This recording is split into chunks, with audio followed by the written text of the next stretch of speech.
Imagine waking up as a powerful monarch, only for your reign to end in a whimper, a whisper, or even a sudden violent gasp.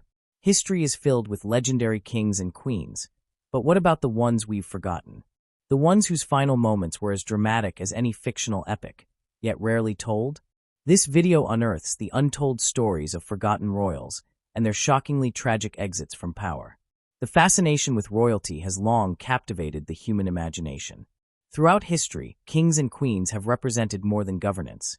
They have embodied ideals of power, legacy, and identity. The glittering crowns, the majestic ceremonies, and the historical narratives of long-reigning monarchs draw people into stories that seem larger than life. However, the narrative often focuses on those who cling to power, whose reigns are celebrated, and whose legacies are carefully chronicled.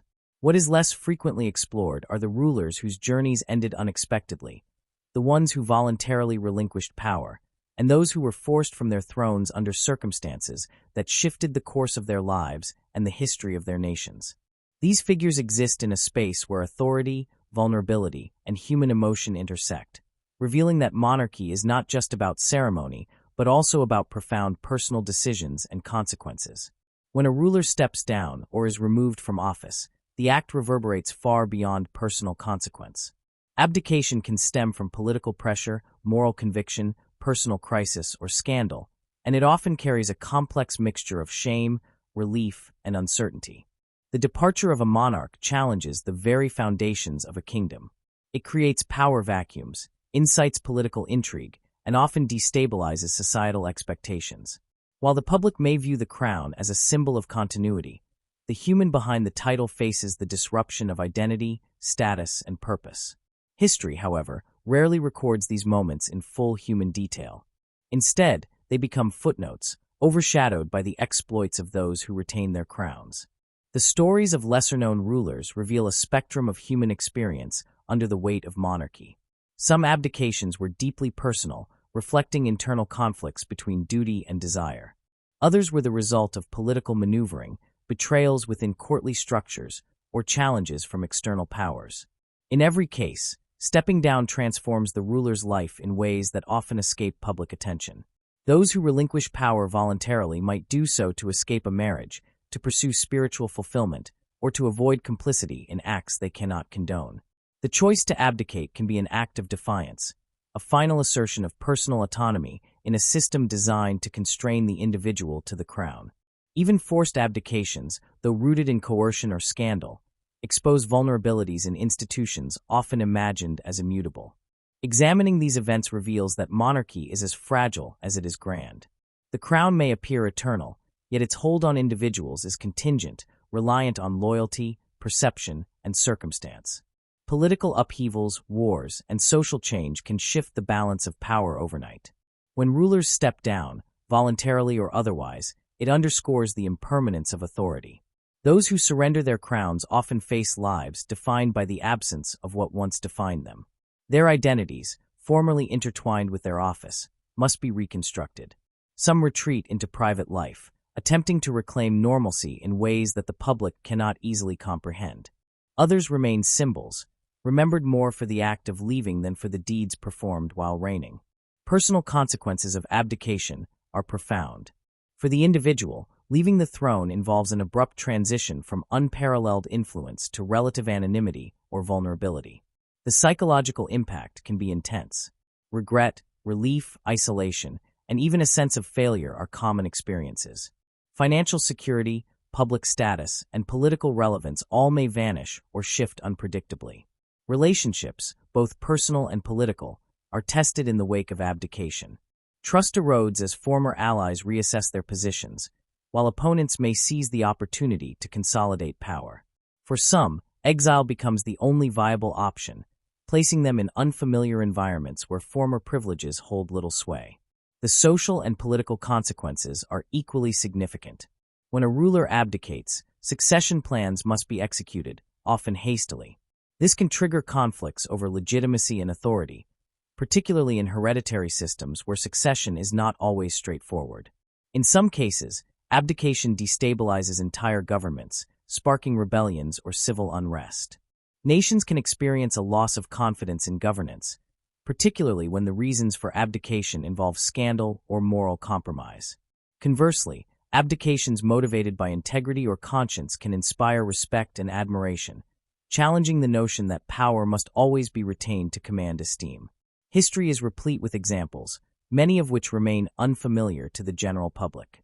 Monarchs who stepped down, either voluntarily or under duress, often navigated extraordinary circumstances. Some acted to prevent war or civil strife, prioritizing the welfare of their people over personal ambition. Others faced pressures from advisors, nobles, or foreign powers, highlighting the intricate web of politics that surrounds every crown. The choices made by these rulers reveal much about the interplay of personal ethics and public responsibility, and they frequently illuminate the human side of history that standard accounts tend to obscure. The psychological dimension of stepping down from power cannot be overstated. Leaders who have been accustomed to absolute authority face profound shifts in self-perception. The human mind often struggles with transitions from omnipotence to ordinariness. Monarchs must reconcile the life they once controlled with the one that unfolds without the crown. Feelings of loss and dislocation are natural. Some adapt by finding new purposes, engaging in philanthropy, intellectual pursuits, or spiritual life. Others remain haunted by what they left behind, particularly when circumstances were beyond their control. The narratives of these experiences offer compelling insights into resilience, vulnerability, and the human capacity for reinvention. Abdication also provides a lens for understanding the nature of power itself. It reveals that authority is not merely a function of position or wealth, but also of perception, consent, and legitimacy. A crown can be stripped by circumstance as readily as by decision. The act of leaving power voluntarily, or under pressure, exposes the tension between institutional expectations and individual agency. Those who abdicate challenge the conventional wisdom that rulers must maintain their authority at all costs, demonstrating that leadership is as much about moral judgment as it is about political acumen. Cultural perspectives on abdication vary widely. In some societies, stepping down is viewed as honorable, a recognition that the greater good outweighs personal ambition. In others, it is seen as shameful, an act of cowardice, or a failure of duty. The perception of abdication is shaped by narrative, history, and public sentiment, and it often determines whether the individual is remembered with respect, pity, or derision. These interpretations influence how the act is recorded in chronicles, celebrated in literature, or depicted in art, highlighting the intersection of history, morality, and culture. Interestingly, abdications are not confined to a single era or geography. Across centuries and continents, rulers have confronted similar dilemmas. Whether in ancient kingdoms, medieval principalities, or modern constitutional monarchies, the act of stepping down resonates with timeless themes of responsibility, identity, and consequence. The universality of this experience underscores that monarchy, despite its external grandeur, involves deeply personal choices and vulnerabilities shared across time and place.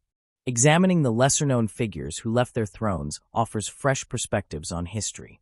They are often overshadowed by famous counterparts who maintained power, yet their stories are no less dramatic. These rulers may have faced betrayal from those closest to them, confrontations with external enemies, or crises of conscience that forced them to reconsider their roles. Their narratives highlight courage in unexpected forms, courage to relinquish control, to face uncertainty, or to live authentically beyond the shadow of the crown. These examples challenge conventional ideas about heroism and leadership, emphasizing that strength is not only about endurance, but also about the capacity to make difficult choices. The practicalities of life after abdication are complex. Former monarchs must navigate a new social and economic landscape. Some retain wealth and influence, while others are left to contend with diminished resources. Security becomes a concern, as the loss of official protection may expose them to risks. Relationships with family, particularly heirs or other members of the royal lineage, may be complicated by competing interests and historical grievances. The former ruler's public image, shaped over decades, must be recalibrated. All of these factors contribute to a period of profound adjustment, requiring resilience, adaptability, and the development of new forms of purpose and identity. Abdication can also provide a space for reflection and personal growth. Freed from the pressures of governance, some former rulers pursue intellectual, artistic, or spiritual endeavors that were previously impossible. The absence of constant political demands allows for the cultivation of interests and talents, and for the development of perspectives uncolored by the immediate needs of statecraft. In this way, stepping down can offer opportunities for fulfillment, even if accompanied by loss. The contrast between life with and without the crown becomes a powerful narrative of human adaptability and the pursuit of meaning beyond formal power. Even in exile or retirement, former monarchs may retain symbolic influence. Their presence can inspire loyalty, nostalgia, or political sentiment among subjects. Conversely, their absence can allow for reform, modernization, and the emergence of new leadership. The act of abdication, therefore, reshapes both personal trajectories and collective histories. It becomes a pivot point, signaling change and opportunity, while also serving as a reminder that monarchy is not only about continuity, but also about the human capacity to relinquish control when circumstances demand it. The decision to step down often intersects with broader historical events.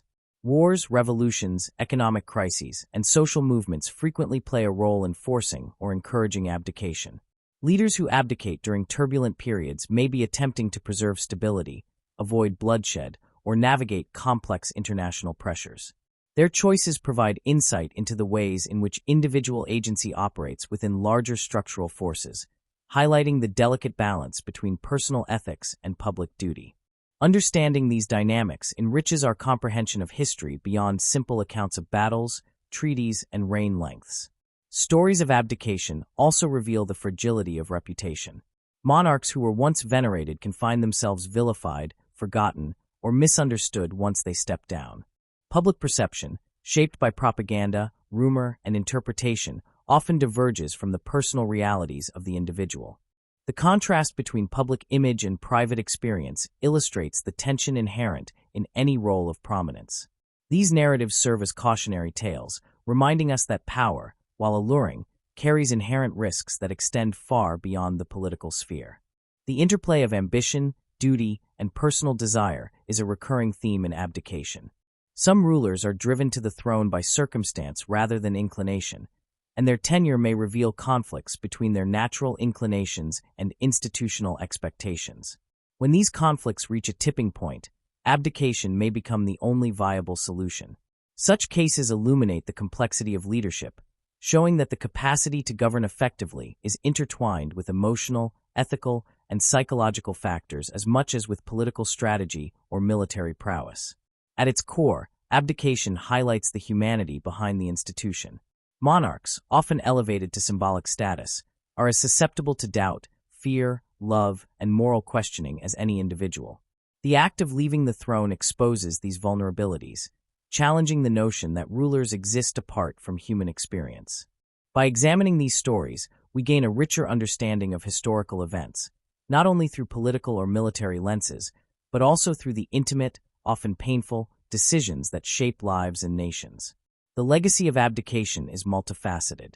While some former rulers fade into obscurity, others leave lasting marks through the very act of relinquishing power.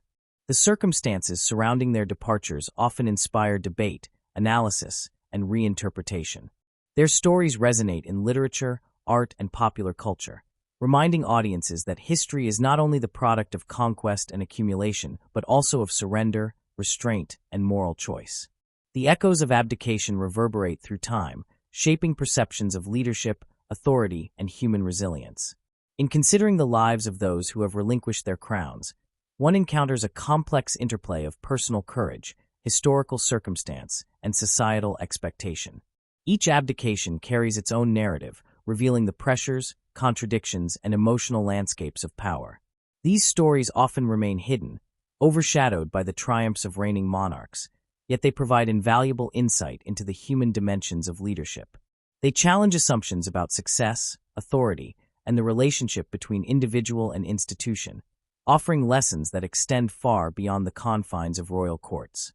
The phenomenon of abdication reminds us that power is impermanent, that status and influence are contingent, and that identity is not solely defined by position.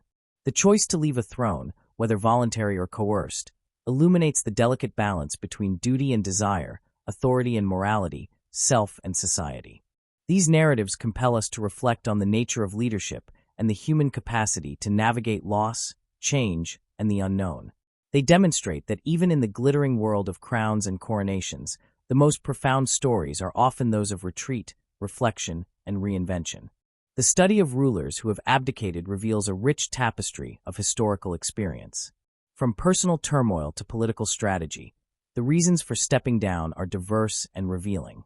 Each case highlights the tension between individual will and institutional expectation, between personal conscience and public responsibility. By focusing on these often overlooked figures, we gain a fuller understanding of the human dimensions of monarchy. Their lives and choices demonstrate that authority is not merely conferred by title or wealth, but is negotiated through decisions, ethics, and the acceptance of consequence. The examination of these narratives also underscores the dramatic potential inherent in abdication. While the coronation is celebrated with grandeur, the act of leaving office is frequently marked by secrecy, rumor, and upheaval. These moments can be more telling than any official ceremony, exposing the true dynamics of power, loyalty, and human emotion. The contrast between the spectacle of assumption and the gravity of relinquishment provides a profound lens through which to understand leadership, governance, and the enduring tension between public duty and private desire. The stories of rulers who have surrendered their crowns offer a unique and compelling perspective on power, identity, and historical consequence. They remind us that monarchy is not only about authority, wealth, and ceremony, but also about human choices, ethical dilemmas, and personal courage. The echoes of abdication resonate across time, providing insight into the vulnerabilities, resilience, and adaptability that define leadership in all its forms. By exploring these narratives, we confront the realities behind the gilded exterior of royalty, discovering that the true drama often lies not in the assumption of power, but in the courage to relinquish it and navigate life beyond the crown. The stories of rulers who have stepped away from power, whether through self-declaration or enforced exile, reveal a wide spectrum of human ambition, resilience, and imagination. Authority is not solely defined by law, lineage, or military force. It can exist in the realm of perception, ritual, and social acknowledgement. The lives of these forgotten figures show that power is fragile, contingent, and deeply tied to identity, and its loss or abdication leaves ripples in both individual experience and cultural memory. Examining these narratives provides insight into the human side of leadership, beyond the celebrated monarchs whose reigns dominate textbooks. Joshua Abraham Norton, better known as Emperor Norton I, provides a striking example of imagined authority taking shape in reality. A failed businessman in San Francisco during the mid-19th century, Norton suffered financial ruin before declaring himself Emperor of the United States and Protector of Mexico in the year 1859. Despite having no legal claim, he assumed the role with an air of dignity and consistency. He issued decrees, some of which were humorous and others oddly prescient, including calls for infrastructure improvements like a bridge connecting San Francisco and Oakland. Citizens humored him, purchased his currency from local businesses, and even attended ceremonial events he orchestrated. What makes Emperor Norton's reign compelling is the way society participated in legitimizing his authority. Though entirely symbolic, his position created a social framework in which his eccentricities were embraced rather than ridiculed. He became a beloved figure, with newspapers reporting on his proclamations and local authorities acknowledging his presence without disputing it. The significance of his life lies not in tangible political achievements, but in demonstrating how authority can exist when social perception supports it. Through Norton, people were reminded of the human need to construct meaning and hierarchy, even in a context entirely divorced from legal recognition. The end of Emperor Norton's reign was as quiet as its existence was unusual. He remained emperor until his death in the year 1880. The city mourned him, reflecting the emotional attachment citizens had developed to this symbolic ruler. No armies clashed, no succession battles erupted. The cessation of his authority was a personal, social, and emotional event rather than a political crisis. Norton's life illustrates the fragile, performative, and relational dimensions of power, showing that influence can persist even without formal structures of sovereignty. His example provides a unique lens to understand how rulership extends beyond conventional frameworks, blending imagination, ritual, and social engagement. In contrast to the symbolic reign of Emperor Norton I stands Ranavalona III, the last queen of Madagascar, whose story illustrates leadership under the extreme pressures of colonial expansion. Born in the year 1861, Ranavalona III ascended the throne during a period when European powers, particularly France, increasingly encroached on Madagascar. Her reign involved navigating both internal political factions and external threats, attempting to maintain sovereignty in the face of military and diplomatic pressure. Unlike the whimsical, socially sanctioned authority of Norton, Ranavalona's power was real, legally recognized, and deeply tied to the survival of her people and cultural identity. Ranavalona III's resistance was marked by courage and strategic effort. She sought to preserve her kingdom's autonomy through diplomacy, alliances, and appeals to international law. She tried to balance the demands of traditional governance with the necessity of negotiating with imperial powers, understanding that failure would not only cost her the throne, but also the independence and welfare of her nation. Despite her skill and determination, French military superiority ultimately overwhelmed the Malagasy monarchy, leading to her exile in the year 1902. This marked the end of an era in Madagascar, and she spent the remainder of her life in a foreign land, reflecting on the loss of a homeland and the abrupt end of her reign. The exile of Ranavalona III highlights the personal consequences of political defeat. Stripped of her official authority, she lived as a figure of symbolic importance rather than a functioning sovereign. Her identity, long tied to the exercise of power and the stewardship of her nation, had to be reconstructed in a context where her title held little practical significance. Exile forced her to adapt to new social realities while maintaining dignity in the face of displacement. Her life became emblematic of resistance and endurance, illustrating the profound human costs of abdication imposed by external forces. Her story resonates as a testament to the resilience required when sovereignty is not voluntarily relinquished but forcibly removed. The comparison between Emperor Norton I and Ranavalona III illustrates the diversity of experiences in rulership and abdication. One exercised symbolic authority recognized through communal engagement and perception, while the other confronted the realities of formal sovereignty challenged by external imperial powers.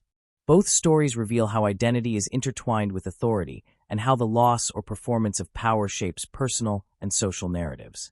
Whether through imaginative declaration or courageous resistance, their experiences underscore the universal human engagement with legitimacy, purpose, and societal acknowledgement. Authority in both cases was contingent on more than titles or proclamations. Norton's recognition depended on communal support and social ritual, demonstrating that legitimacy can be culturally constructed. Ranavalona's reign was undermined by the overwhelming power of colonial forces, showing that formal authority alone is insufficient when broader structures of power are imposed externally. Both cases remind us that rulership is relational. It exists in the interaction between leader and society, between perception and enforcement, and between individual agency and structural constraints. These stories also illuminate the psychological dimensions of losing power. Emperor Norton I faced the inevitability of mortality and the finite duration of a constructed empire, coping with decline through continued engagement with his civic role. Ranavalona III endured displacement and the emotional toll of exile, navigating a world where her authority was no longer recognized in practice. Both examples emphasize the deep connection between personal identity and authority, revealing the challenges inherent in redefining self-conception after power is diminished or removed. Social memory plays a crucial role in the legacies of both figures. Emperor Norton I is remembered affectionately as a civic icon and emblem of eccentric creativity, his reign preserved in local lore, literature, and historical accounts. Ranavalona III is commemorated for her resistance, her dignity, and the cultural struggle she represented against colonial subjugation. Both illustrate how rulership extends beyond temporal exercise of power, with the consequences of abdication, exile, or imaginative authority resonating long after the actual reign has ended. Their legacies demonstrate that the human impact of leadership is preserved in narrative and collective consciousness as much as in law or policy. Examining these rulers also underscores the interplay between courage, creativity, and resilience. Norton's courage manifested in persistence, imagination, and public performance, sustaining an unconventional vision of authority. Ranavalona III's courage took the form of moral fortitude, diplomatic strategy, and physical endurance in exile. Both show that leadership is not merely the exercise of control, but the capacity to navigate challenges, maintain dignity, and influence society, whether through whimsical invention or steadfast resistance. The stories reveal cultural and societal dimensions of authority as well. Norton's community engagement shaped local perceptions of legitimacy and social cohesion, while Ranavalona III's struggle influenced national identity, colonial history, and memory of sovereignty. Both cases highlight how rulers, even those marginalized or unconventional, impact the societies around them. The exercise or performance of power alters norms, expectations, and collective understanding of leadership, demonstrating that abdication, exile, or unconventional sovereignty transforms more than political structures. It reshapes cultural landscapes. The unpredictability of power and the fragility of authority are central to both narratives.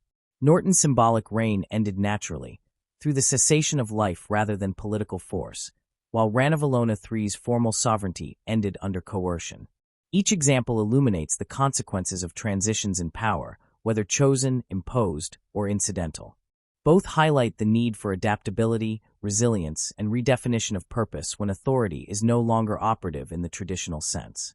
Ultimately, these examples broaden the understanding of rulership beyond conventional monarchy. Authority can be self-declared, socially reinforced, challenged by external forces, or symbolically maintained. Emperor Norton I and Ranavalona III exemplify the human dimensions of leadership, demonstrating how ambition, imagination, resistance, and dignity intersect with historical circumstance. Both reveal that the end of reign, voluntary or enforced, initiates profound personal, societal, and cultural shifts. Their stories also remind us that history is enriched by attention to figures who fall outside mainstream narratives.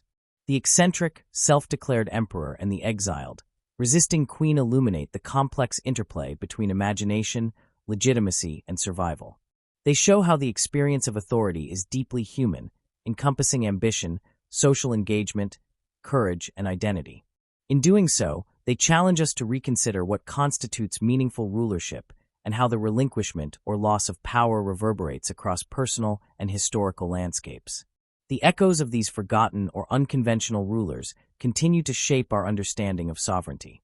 By examining the imaginative reign of Emperor Norton I and the resolute resistance of Ranavalona III, we gain insight into the diverse ways power is claimed, exercised, and ultimately relinquished. These examples highlight the interplay between human agency, social perception, and structural constraints, reinforcing that rulership is not only a matter of title but of action, engagement, and legacy. The lives of Emperor Norton I and Ranavalona III illustrate that the essence of leadership transcends formal recognition or legal authority. Authority is relational, performative, imaginative, and subject to forces beyond the individual's control. Norton's whimsical empire and Ranavalona's determined resistance show that power, whether symbolic or formal, profoundly shapes identity, community, and history. Their stories remind us that beyond celebrated thrones lie countless narratives of creativity, courage, and resilience, each offering lessons about ambition, loss, and the human experience of authority. The examination of these figures complements the broader discussion of abdication and dethronement, revealing that power can exist in unexpected forms, and its loss can have lasting personal and societal consequences. Whether through voluntary abdication, symbolic self-declaration, or enforced exile, the experiences of these rulers illuminate the enduring significance of human agency, resilience, and the cultural imprint of leadership. By exploring their lives, we gain a richer, more nuanced appreciation of the complexities of sovereignty, the consequences of stepping away from power, and the enduring echoes of forgotten authority. Another example is of Aizenjoro Puyi, the last emperor of China, offers a striking example of this transition. Born into the imperial lineage, he ascended the throne as a child, inheriting a role steeped in centuries of ritual, tradition, and absolute authority. The grandeur of the Forbidden City, the strict hierarchy of court life, and the daily expectations of ritual obedience formed the entire framework of his early existence. Yet, despite the seeming permanence of his position, historical forces beyond his control rapidly eroded his sovereignty. Puyi's abdication marked the end of an era, but it also initiated a period of profound personal and social transformation. The Qing dynasty, which had ruled China for generations, had been weakened by internal rebellion, foreign encroachment, and changing political ideas. By the time of his formal abdication, Puyi had little real power, though he retained the symbolic status of emperor. This distinction between symbolic authority and practical control would come to define his life in the years following his removal from the throne. Unlike rulers who voluntarily relinquish power or those who retain influence in exile, Puyi faced a complex trajectory of reintegration into society. Initially, he continued to live within the structures of imperial privilege, albeit under the watchful eye of political authorities seeking to consolidate power in the newly established republic. Gradually, his daily life shifted from ceremonial duties to engagement with new political realities that offered neither the autonomy of the throne nor the predictability of court life. The transition demanded adaptability, patience, and a willingness to redefine personal identity in the absence of previously unquestioned authority. Puyi's experiences under Japanese occupation as the ruler of the puppet state of Manchukuo further illustrate the vulnerabilities of deposed sovereigns. Though presented externally as a figurehead with substantial authority, his role was circumscribed by foreign control and manipulation. Decisions that once reflected personal judgment and sovereign discretion were now dictated by external powers, reducing him to a symbolic actor in a larger geopolitical drama. This period of life highlights the psychological and emotional complexities of leadership when the exercise of power is constrained by coercion or manipulation. After the end of World War II and the subsequent fall of Manchukuo, Puyi underwent another radical transformation. Captured by Soviet forces and later returned to the newly established People's Republic of China, he faced a reality in which his former status was irrelevant to societal function and personal identity. Here, the contrast with his earlier life becomes particularly striking. The absolute authority of a child emperor, accustomed to ritualized deference, gave way to ordinary existence, requiring engagement with ordinary labor, education, and social norms.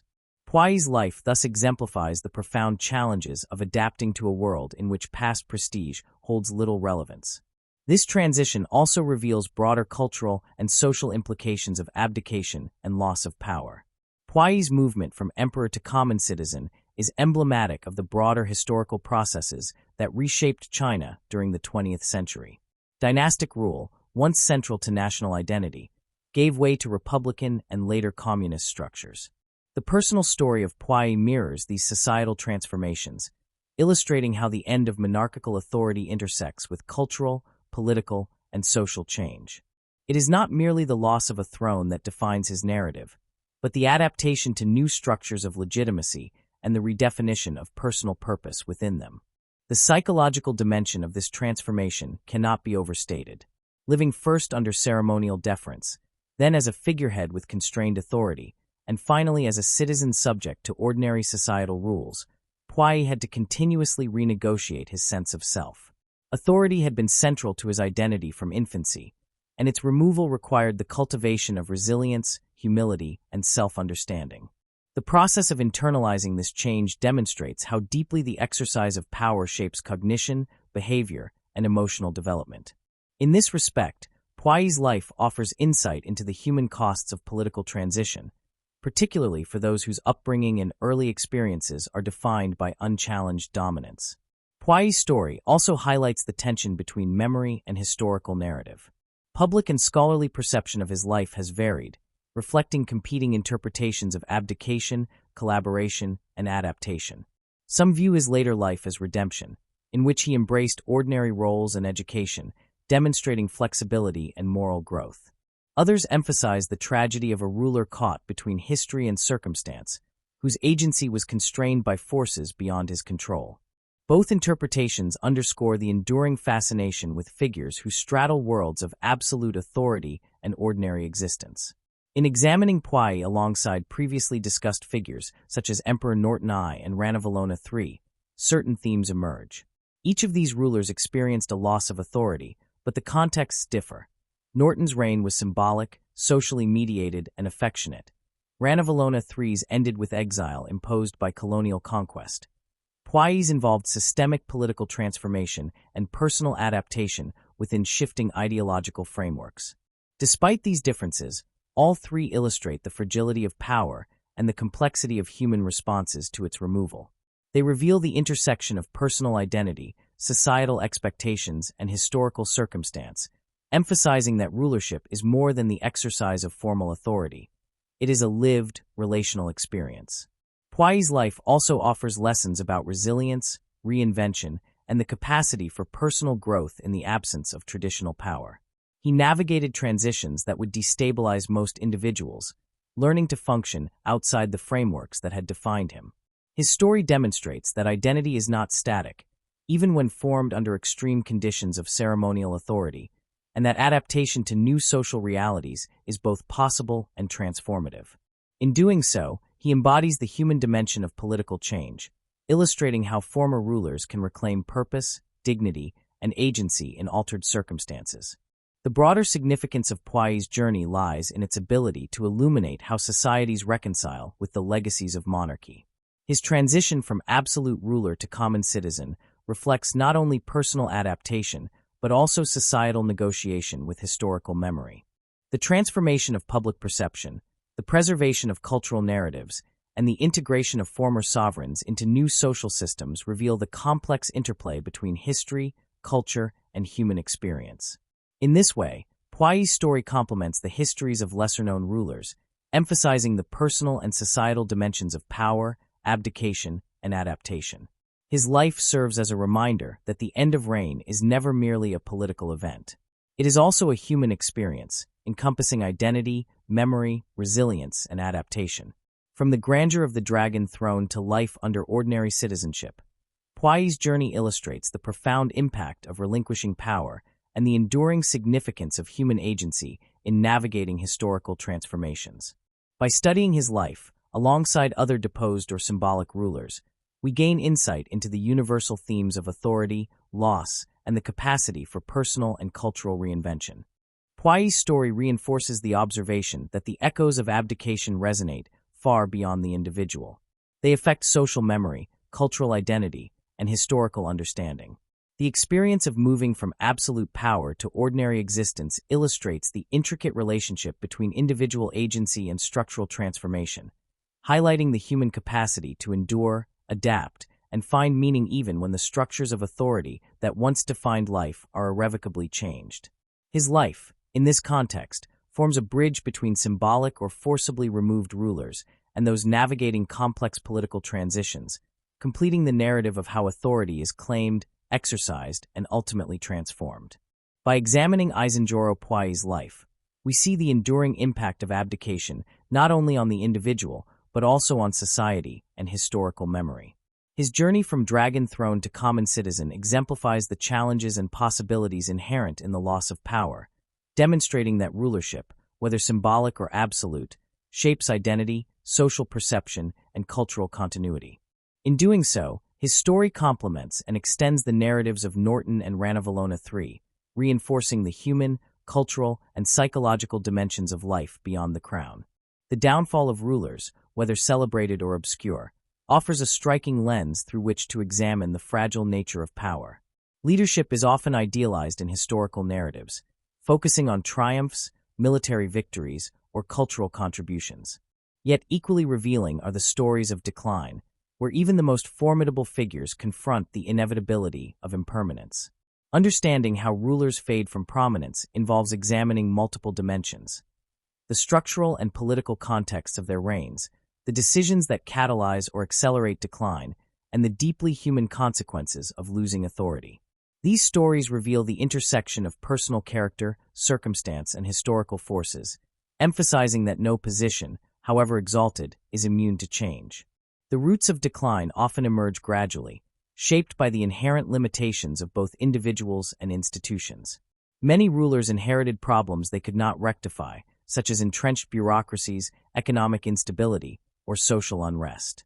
In other cases, the seeds of failure were sown by the ruler's own choices. Policies that alienated key factions, extravagant spending that drained state resources, or personal behavior that undermined public trust. Even when external threats were minimal, internal weaknesses could erode legitimacy over time, leaving the ruler vulnerable to upheaval or displacement. The combination of circumstance and personal flaw often proves decisive, illustrating that power is contingent on a delicate balance of perception, loyalty, and authority. Internal strife frequently accelerates decline. Court intrigues, rival factions, and conflicting interests within governance structures create instability that can be exploited by ambitious challengers or foreign powers. Rulers often face difficult trade-offs in addressing dissent. Assertive action can quell opposition but risk alienating allies, while tolerance may preserve immediate peace but embolden adversaries. These dynamics can result in a slow erosion of power, where the ruler's authority becomes increasingly ceremonial or symbolic even before formal removal from office. History is replete with examples of leaders whose downfall was less the result of a single catastrophic event than of cumulative pressures that undermined credibility and control. Unpopular policies also contribute to the weakening of rulers. Decisions made in isolation from societal sentiment or practical constraints may provoke widespread dissatisfaction. Taxation, legal reforms, or military conscription that appear necessary from a strategic perspective can have unintended consequences if perceived as unjust or excessive. Public perception often determines whether a ruler is seen as legitimate or tyrannical, and small miscalculations can accumulate into widespread resistance. The vulnerability created by policy errors illustrates how governance is not merely an exercise of authority, but also a negotiation with collective expectations and social norms. Being born into the wrong era can further exacerbate a ruler's vulnerability. The timing of a reign matters as much as its conduct, as shifts in technology, ideology, or geopolitics redefine the parameters of power. Leaders who emerge during periods of societal transformation, foreign encroachment, or ideological upheaval may find their authority challenged regardless of competence or personal virtue. Dynastic rulers often confront this reality in particular, inheriting legacies that are no longer compatible with contemporary demands. Their authority, once unquestioned, can become increasingly tenuous as historical forces move faster than the structures that uphold them. Specific turning points often crystallize the trajectory of decline. While underlying weaknesses may persist for years, decisive events, rebellions, invasions, coups, or economic crises, often mark the formal onset of a ruler's fall. These moments reveal the interplay between personal decision-making and historical contingency. A poorly judged military campaign, a failed diplomatic negotiation, or even an unexpected natural disaster can trigger irreversible consequences. In many cases, the ruler's response to these challenges, whether decisive, indecisive, or reckless, determines whether recovery is possible or whether decline becomes inexorable. External pressures play a particularly prominent role in shaping outcomes. Foreign invasions, colonial ambitions, and diplomatic pressures often exploit internal weaknesses, amplifying the vulnerabilities created by internal strife or unpopular policies. Leaders who fail to anticipate or counter these forces risk rapid displacement. The arrival of foreign powers can also shift the moral and political calculus of local populations, aligning them with external actors to replace a ruler whose authority has already been compromised. The interaction of domestic frailty with external aggression frequently accelerates the process of decline, producing outcomes that are both sudden and dramatic. The human cost of losing power is profound. Beyond the political and structural ramifications, the personal toll of dethronement encompasses identity, relationships, and psychological well-being. Rulers often define themselves through their authority, and the loss of sovereignty can precipitate a profound existential crisis. The abrupt transition from elevated status to obscurity challenges personal dignity and self-perception, forcing a confrontation with mortality, vulnerability, and the limits of agency. Even when material comforts or symbolic privileges persist, the absence of meaningful control reshapes the lived experience of former rulers in ways that can be psychologically and emotionally destabilizing. Family relationships are frequently implicated in this process. Marriages arranged for political advantage, heirs educated for dynastic succession, and familial networks entwined with governance all face disruption when power is lost. Exile, imprisonment, or forced relocation may separate rulers from family members, compounding the sense of personal dislocation. The erosion of familial support networks undermines both emotional resilience and political leverage, leaving former rulers exposed to social and psychological hardships. In this sense, the consequences of decline are not abstract but intimately tied to daily life, human connection, and the continuity of personal and social roles. Identity transformation is a critical aspect of the human cost. Former rulers must reconcile their self-conception as powerful agents with the realities of diminished authority. This often requires developing new skills, adopting new social norms, and cultivating alternative sources of purpose. Adaptation may involve engagement with ordinary labor, participation in civil society, or even the redefinition of public image. Successful adaptation demonstrates resilience and flexibility, while failure can lead to isolation, bitterness, or despair.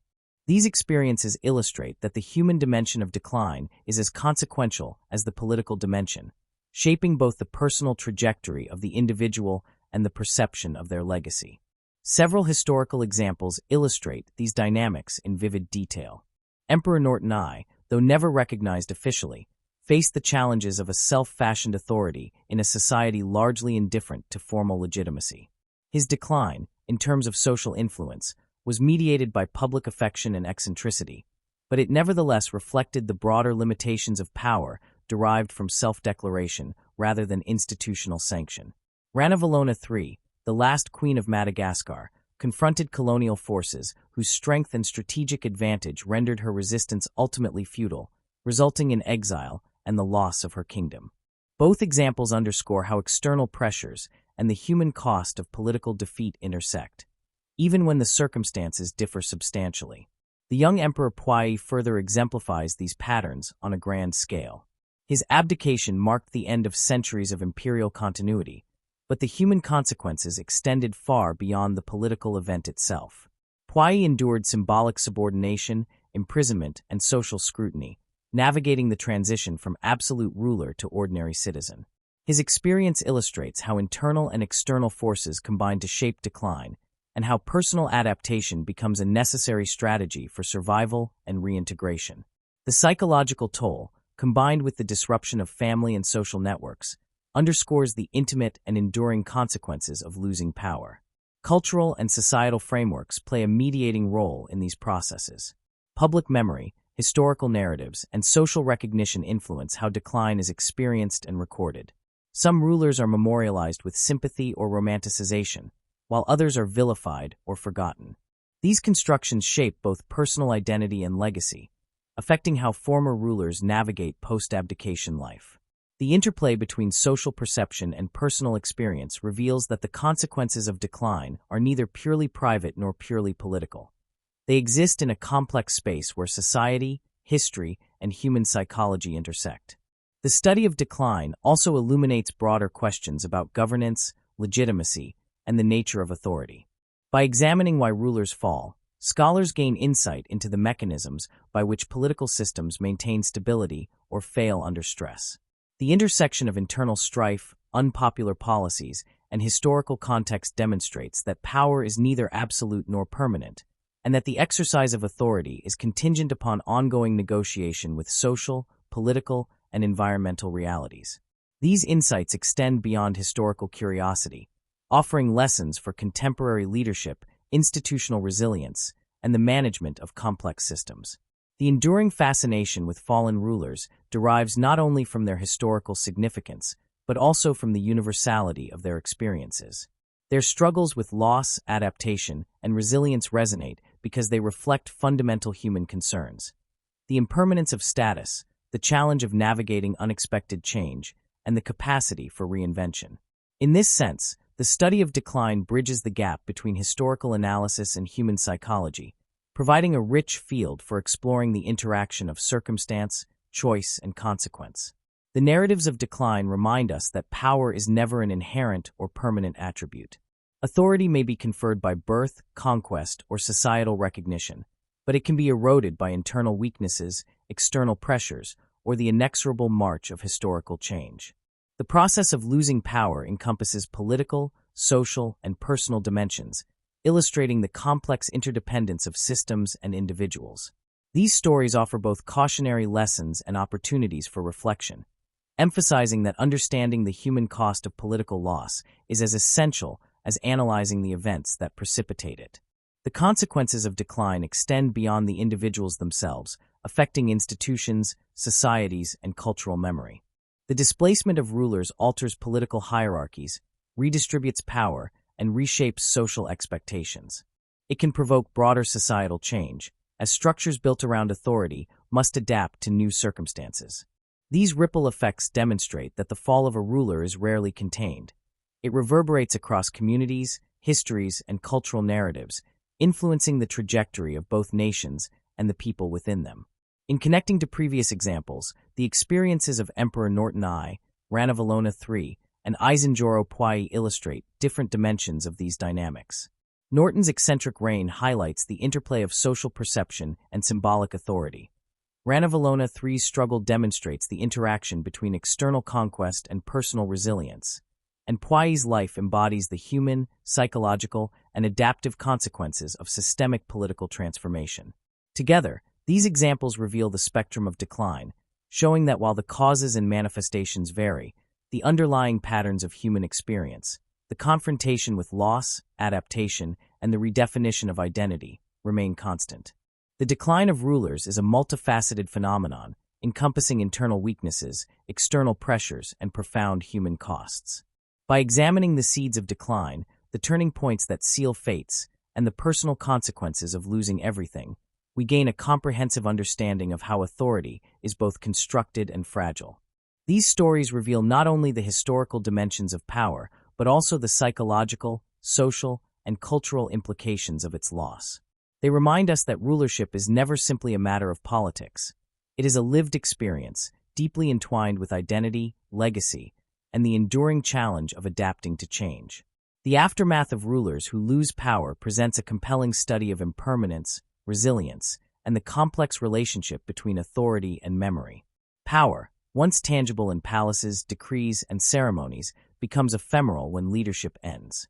The consequences of losing sovereignty extend far beyond the individual, affecting physical spaces, cultural memory, political narratives, and social perception.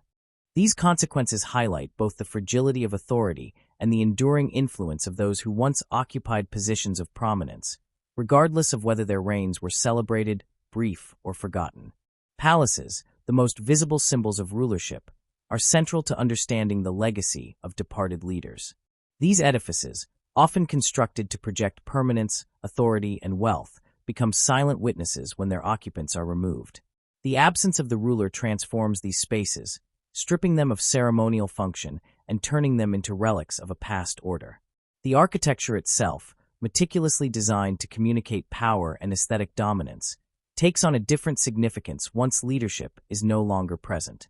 Empty halls, deserted thrones, and gardens once maintained for display all reflect a physical manifestation of absence.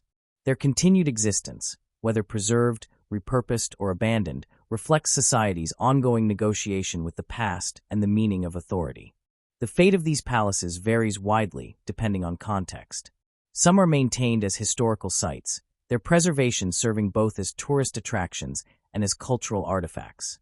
These spaces become educational tools, offering glimpses into the life and governance of past rulers. Others are repurposed to serve the needs of a new regime, whether as administrative centers, military barracks, or cultural institutions. Such adaptation often symbolizes continuity within disruption, preserving aspects of the past while reorienting the physical and symbolic space toward contemporary purposes. In some instances, palaces are neglected or destroyed, whether through deliberate intent or societal indifference. The physical decay of these structures mirrors the erasure of the ruler's authority and serves as a poignant reminder of impermanence. Beyond the physical, the echoes of former rule persist in subtler ways. Policies enacted, cultural initiatives promoted, and social reforms introduced may continue to influence a society long after the leader's exit. Even brief reigns leave traces in administrative structures, legal codes, and institutional norms. Historians often uncover these threads, revealing that what may appear as forgotten authority often underlies subsequent political developments. Local customs, ceremonial practices, or regional identities can bear the imprint of a ruler who otherwise seems absent from the larger historical narrative. In this sense, influence does not require longevity. Even ephemeral or contested power can shape the trajectory of communities and states. Memory and narrative play crucial roles in preserving or obscuring the legacies of lost rulers. Historical accounts, chronicles, and oral traditions may either highlight or diminish the significance of a reign. Some rulers, particularly those whose departure was ignominious, are intentionally marginalized or vilified in historical records. Others are romanticized, their stories reshaped to serve contemporary purposes, symbolizing either cautionary tales or ideals of heroism. These constructions influence both public perception and scholarly inquiry, demonstrating that power continues to operate symbolically even after formal authority has ended. The interplay between historical memory and material presence, as reflected in palaces and cultural practices, underscores the multifaceted nature of legacy. The personal aftermath of power loss is intertwined with broader societal changes. Former rulers often face exile, confinement, or forced adaptation to entirely new social roles. Their previous identity, tightly bound to authority, becomes destabilized, compelling them to negotiate new ways of existing within society. This adjustment may be compounded by public scrutiny, societal expectations, and the pressures of historical legacy. Former rulers frequently confront the challenge of reconciling personal memory with public interpretation. The narratives that emerge, whether self-authored or imposed by external chroniclers, shape their post-regal lives and influence how history remembers them.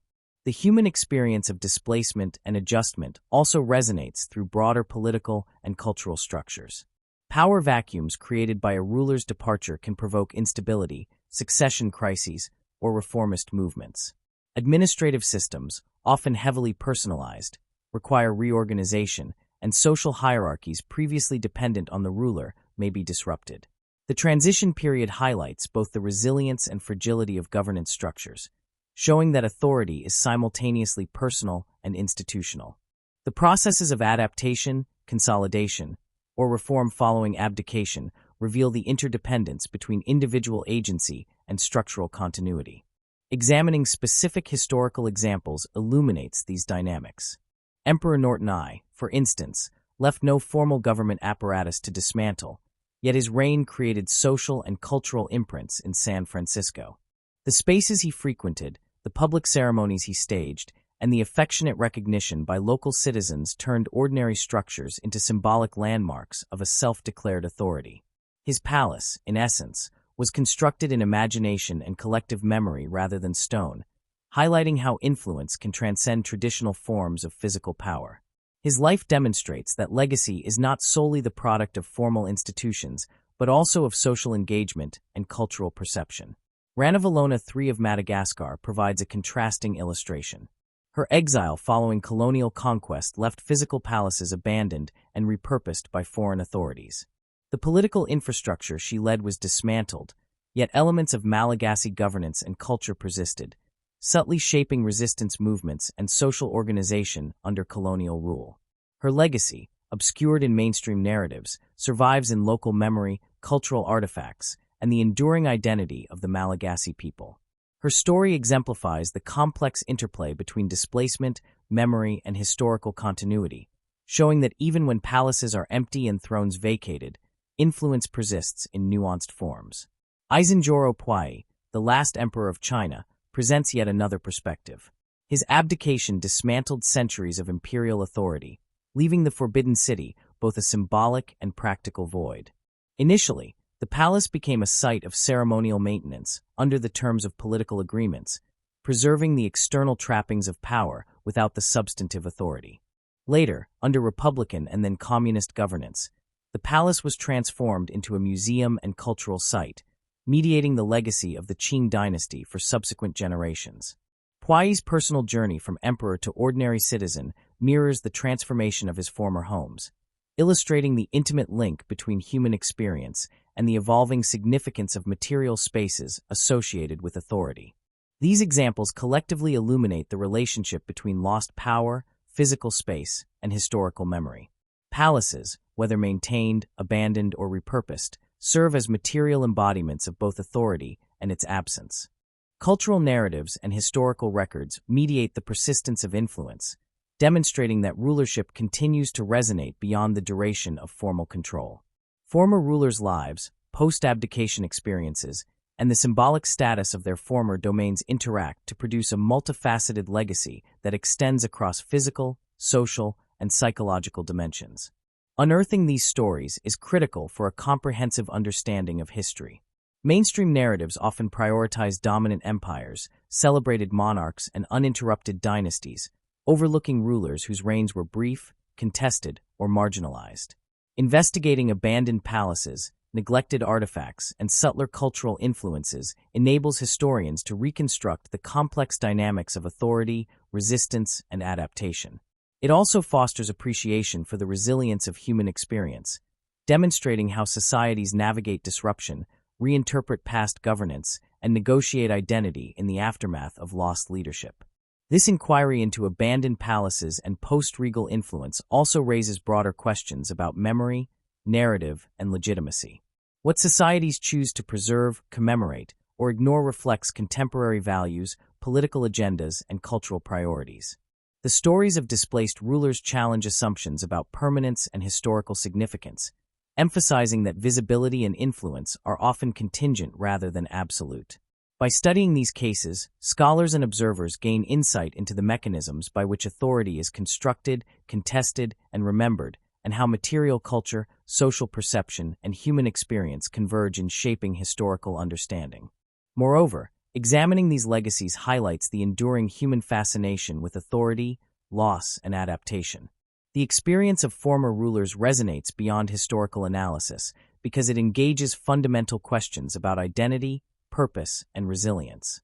The transformation of palaces into museums, the persistence of cultural norms introduced by short-lived reigns, and the continued symbolic presence of figures like Emperor Norton, Ranavalona III, and Puyi illustrate that power leaves traces even when formal structures collapse. These traces function as both historical evidence and as narrative devices through which societies understand and interpret authority, memory, and change. In addition to historical insight, the study of abandoned palaces and residual influence offers reflections on contemporary political and social dynamics. Modern leaders and institutions confront analogous challenges when authority is challenged, transformed, or lost. The negotiation between physical symbols of power, public perception, and institutional resilience remains central to understanding both historical and present governance. The lessons derived from past experiences illuminate how adaptation, memory, and cultural context interact to shape the outcomes of power transitions. The human dimension remains central in all cases. The personal adjustments of former rulers, their negotiation of diminished status, and their efforts to find meaning beyond authority demonstrate the inseparability of political and psychological realities. Exile, reintegration, and redefinition are recurring themes, illustrating that the consequences of losing power extend into everyday life, social relationships, and self-conception. Even when political structures and physical symbols endure, the lived experience of former rulers reveals the profound and intimate impact of transition, displacement, and historical reinterpretation. The aftermath of abandoned palaces, whether tangible or symbolic, reflects the intertwined legacies of authority, memory, and human experience. These structures and narratives bear witness to the impermanence of power, the enduring consequences of personal and political decisions, and the capacity of societies to reinterpret history in light of changed circumstances. By examining these legacies, one gains a richer understanding of both the fragility of rulership and the persistent influence of those who once held it. The stories of Emperor Norton I, Ranavalona III, and Isinjoro Puyi, among others, illustrate that even when thrones are empty and power has faded, the echoes of their rule continue to shape culture, memory, and historical consciousness in profound ways. These narratives invite continued exploration, ensuring that the lessons, losses, and adaptations of past rulers remain relevant to both scholarship and collective reflection today. The fascination with the fall of rulers extends beyond mere historical curiosity. It offers insight into the fragile nature of power and the human propensity for ambition and control. Throughout history, leaders who were once venerated as embodiments of authority often find their legacies reshaped by circumstances beyond their control. Their departures, whether through abdication, exile, or deposition, serve as enduring reminders that power is impermanent and that the structures built to sustain it are vulnerable to both internal and external pressures. The stories of these figures, often relegated to footnotes in grand historical narratives, offer a mirror to contemporary society, revealing universal patterns in human behavior, governance, and cultural memory. Reflection on the trajectories of these rulers underscores the unpredictability of power. Monarchs, emperors, and leaders may ascend to positions of near-divine reverence, yet the forces that support their authority, political alliances, social legitimacy, military strength, or popular approval, can shift rapidly, dismantling carefully constructed hierarchies. The downfall of a ruler often begins subtly, with internal strife, unpopular policies, or misjudgments that erode confidence among advisors, subjects, and peers. These initial weaknesses, seemingly minor in isolation, can accumulate over time, weakening the ruler's position and leaving them vulnerable to rebellion, foreign intervention, or political maneuvering. By examining the mechanisms of decline, one sees not only the fragility of power, but also the complexity of governance, where authority depends on a delicate balance of human, institutional, and societal factors. The human dimension of loss is equally instructive. Leaders who lose authority face consequences that extend far beyond political setbacks. Their identities, often inseparable from their roles, must be reconstructed in the absence of power. The psychological toll of exile, confinement, or forced adaptation is profound, as individuals navigate the tension between past prestige and present vulnerability. These personal experiences highlight the universality of uncertainty and the challenges of redefining oneself in the face of change. Observing these transitions illuminates resilience, the capacity for adaptation, and the ways in which human beings respond to the loss of control over circumstances they once dominated. The cultural and symbolic impact of fallen rulers endures long after formal authority has ended. Palaces, estates, and monuments, once thriving centers of governance and ceremony, often outlast the rulers themselves, standing as silent witnesses to both the grandeur and the impermanence of power. The physical presence of these structures conveys historical memory, offering tangible evidence of human ambition and its eventual limitations. Even in cases where these spaces are repurposed, neglected, or destroyed, they continue to signify the transitory nature of authority and the inevitability of change. These remnants serve not only as historical artifacts, but also as tools for reflection, teaching contemporary observers about the consequences of unchecked ambition and the fragility of social constructs.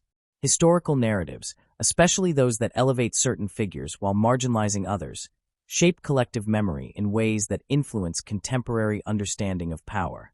Leaders who experience dramatic exits are often portrayed as cautionary figures or romanticized as tragic heroes.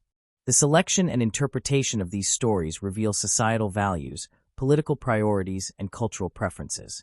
Forgotten rulers, whose stories are rarely told, provide alternative perspectives on governance, resilience, and human agency. By studying these overlooked narratives, historians and observers gain a more nuanced understanding of the interplay between authority, identity, and historical perception. This broader perspective challenges simplistic notions of power as absolute and reinforces the idea that leadership is contingent upon both human and structural support. Modern parallels to historical downfalls illustrate that the patterns observed in past rulers remain relevant.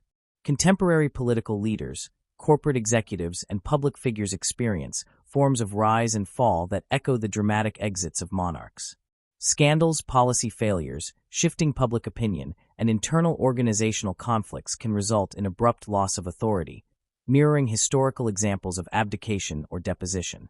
The speed and visibility of these modern reversals, amplified by media and public scrutiny, magnify the psychological and social impact of losing control. Observing these contemporary cases in the context of historical precedent provides insight into recurring dynamics of power, accountability, and human behavior across time. The allure of downfall also lies in its narrative power. Dramatic exits, betrayals, and reversals captivate because they humanize figures who might otherwise seem distant or unrelatable. They reveal vulnerability, moral complexity, and the consequences of decisions, connecting audiences to the lived experiences of individuals who once wielded enormous authority. The fascination with these stories is not purely voyeuristic. It reflects a broader desire to understand how individuals navigate challenges, exercise judgment, and confront the limitations imposed by circumstance. In this sense, the study of downfall serves both educational and philosophical purposes, offering lessons that transcend historical context. The examination of lost rulers and fallen leaders also emphasizes the importance of ethical and strategic foresight in positions of power. Their experiences demonstrate that authority cannot be sustained through privilege alone, It requires careful negotiation, awareness of societal currents, and the ability to anticipate and respond to challenges. Failures often arise from neglect, misjudgment, or inability to adapt to changing circumstances. The stories of these figures provide instructive examples of the interplay between personal choice, systemic pressures, and the unpredictability of human events. Analyzing these cases encourages reflection on leadership qualities, decision-making, and the broader consequences of actions taken at the highest levels of authority. The influence of these historical figures persists in ways that are subtle yet enduring. Cultural memory, local traditions, and historical scholarship preserve traces of their governance, policies, and personal experiences. Even when rulers are removed from formal history or dismissed as minor, their impact can be traced in social norms, legal precedents, and institutional arrangements that survived their departure. This ongoing influence challenges the notion that power is finite. While authority may be lost, its effects ripple through time, shaping societies and informing future generations about the dynamics of leadership and the consequences of governance. Moreover, the study of fallen rulers encourages critical engagement with history. By examining the circumstances of loss and the processes of memory, observers learn to question dominant narratives, identify marginalized voices, and appreciate the complexity of historical causality. It highlights the interplay between individual agency and structural constraints, demonstrating that outcomes are rarely the product of a single factor. The consequences of political, social, and personal decisions converge to produce outcomes that are simultaneously predictable and surprising. Engaging with these patterns deepens understanding of both history and contemporary society, illustrating the relevance of historical inquiry to present challenges. The psychological and symbolic dimensions of downfall further illuminate human behavior. Observing the struggles of leaders who lose everything offers insight into ambition, pride, vulnerability, and resilience. These narratives reveal the emotional toll of loss, the process of identity reconstruction, and the capacity for adaptation in the face of adversity. They also emphasize the role of perception, both self-perception and societal interpretation, in shaping the experience of power and its absence. By studying these aspects, one gains a holistic understanding of leadership as a human endeavor, subject to error, misjudgment, and the unpredictable currents of circumstance.